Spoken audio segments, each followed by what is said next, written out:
Predicting basketball. Predicting basketball. No more about football. So predicting basketball. Man. Those singers don't lie.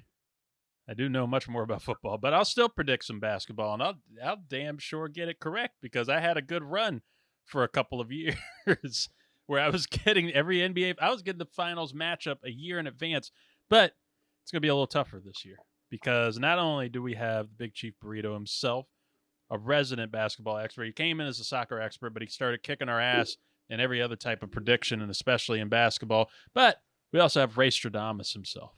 We have Raystradamus, who was making some incredibly eerie predictions, including one about the Pacers and Knicks. Luis, he might have been on the Halliburton trade, and we had some comments made tonight about Tyrese Halliburton, Ray. So we'll let you counter in a little while, but we're gonna start here with the Big Chief Burrito, Luis Martinez. NBA Finals begin on Thursday. We have the Boston Celtics, Jayson Tatum, Jaylen Brown, Al Horford, that dude who finally came home and shaved his head.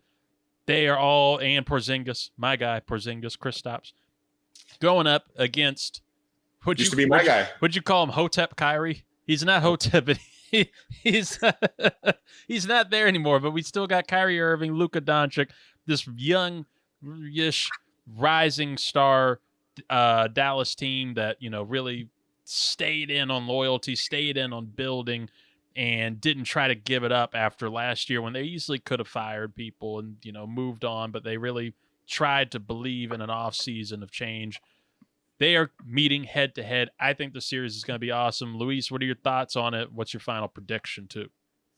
Listen, one thing that surprised me when I was looking at the Mavs roster is I didn't know Blake Lively played basketball. So I guess they're counting on her to bring some solid minutes off the bench, which, listen, go for it. This Mavericks team fucked the Knicks out of a draft pick by tanking the last two games of the year, if you remember, not playing Kyrie or Luka or something the last game so that they would miss the playoffs so that we would get a better pick. So they did that.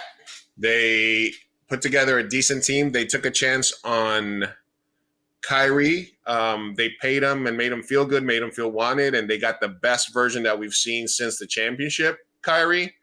So you got two closers. Luka's probably top 2 player in the world versus Boston Celtics, who, Porzingis, they were great with Porzingis. They were better without him.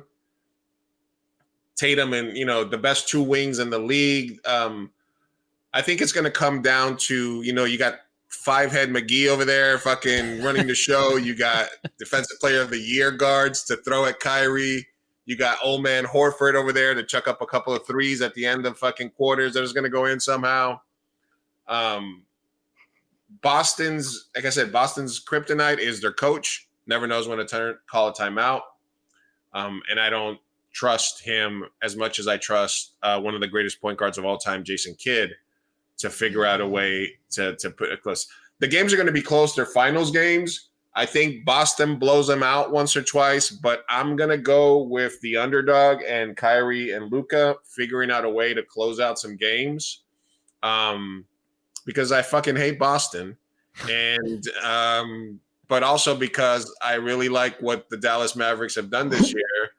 And I think Luka and Kyrie are better than Tatum and Brown right now for this year at this moment. So I'm going to go with the Dallas Mavericks in 6. Fair call. You can't hate on Joe Mazzulla too much. How can you hate on somebody who watches The Town once a week?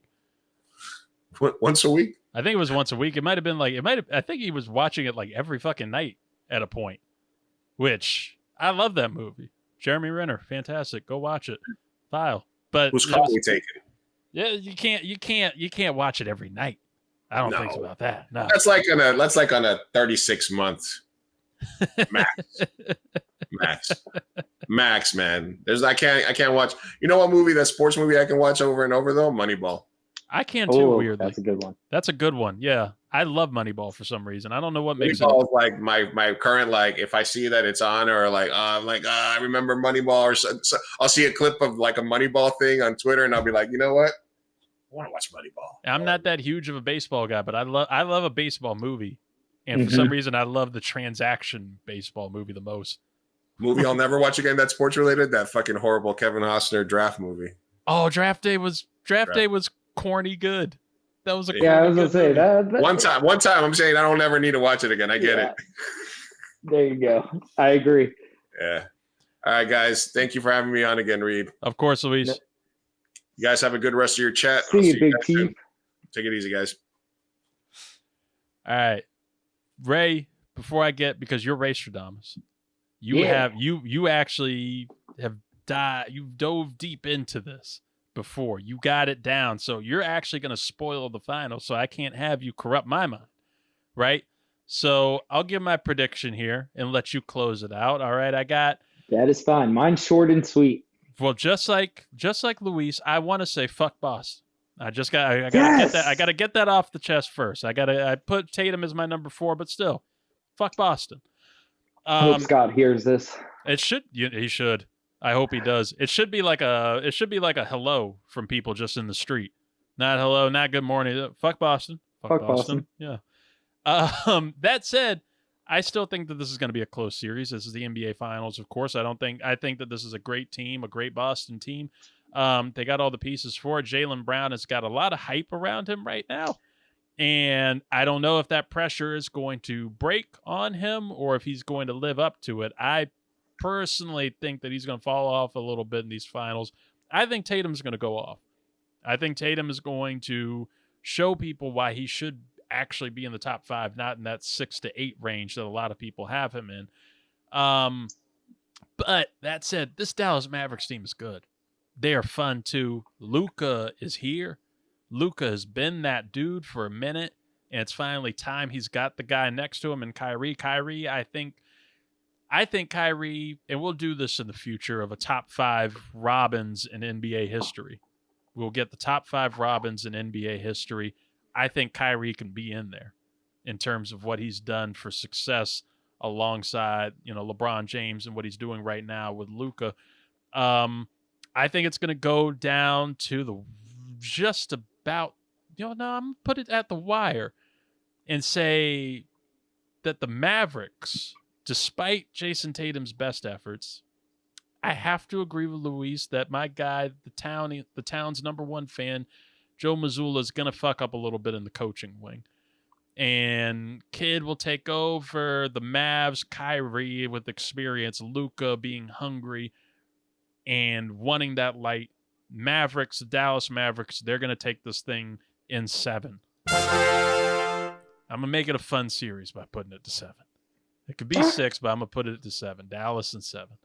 Raystradamus, the man who we have receipts at 323Reid, TikTok, Instagram. You can see it. He put it out there that the Pacers are going to take over. That Arthur himself, Tyrese Halliburton, was going to fuck the Knicks and really ruin Luis's whole offseason. And even this, as pleasant as he came off at the start, but he had to throw in that very aggressive fuck Tyrese Halliburton. That bum ass. He hit him damn near with the Ben Simmons kind of noise. Ben Simmons, you crumb bum piece of shit. That's Tyrese Halliburton to him. Ray had That's it. crazy. Ray called it. So I turn the tables to you. Our NBA Nostradamus puts the N in the NBA, Nostradamus Basketball Association. Ray, take over. There we go. All right. So this is how much, it's because, I usually have 2 ways that it's going to go. And I do have 2 ways that it's going to go. But this is how much I'm really saying fuck Boston. I'm saying if Boston wins game 1, then Dallas takes game 2, I think it's done in 5, and it's Dallas. Dallas got it from there. They're just going to sweep them 4 in a row at that point. Shit. Yes. The other option, if Boston wins both of the first 2 games, we're going to game 7, but it's Dallas. Yes. So Kyrie will be the first to come back from 3-1 and 2, or well, not 2-0, but he'll have a 2-1 comeback or 2-0 comeback and a 3-1 comeback under his belt. you hear it right there. No matter what, it's in the cards. The Dallas Mavericks are taking it. Oh my God! Bet on Boston, people. That's how this show works. Actually, this is a different set of prognosticators, because usually if it's Scott and Zoo agreeing with me and all three of us are going on a team, boom, you need to bet on the other one. But this is different. We got Ray and Luis. Yeah. We got the experts in here. So I think this could be something. Oh, we've weeded out the weak. That's right. Which is Boston. Get him out of here. Where's the greatest sound we got? Fuck Scott. Yeah, I like that. And Boston. Fuck Boston!